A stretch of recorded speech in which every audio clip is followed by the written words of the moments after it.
มาอัปเดตประตูบ้านอบตกำลังเห็ดตะอื้อตะแออยู่โบกฉาบเติมงามมาแล้วเลย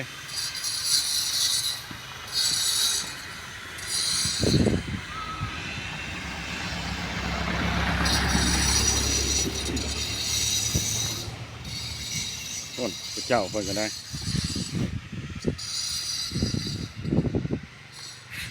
ว่าให้พี่ให้น้องฟังหน่อยกูดูนี่ FC ถามมานี่ ไปจักเปอร์เซ็นต์แล้วได้50นะตามตอนต่อไปได้50%50%นะคนว่าทำไมทีนทรายคนก็ได้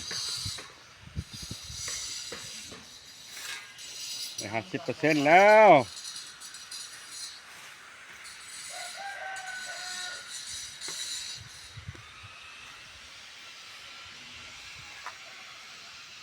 ก็เห็ดต่อออกตัวนี้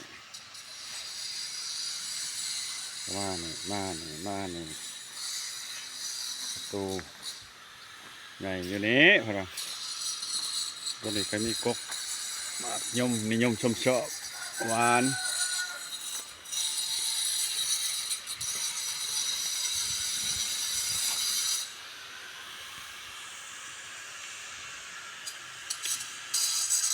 เริ่มงามเลยได้อพี่น้องเลย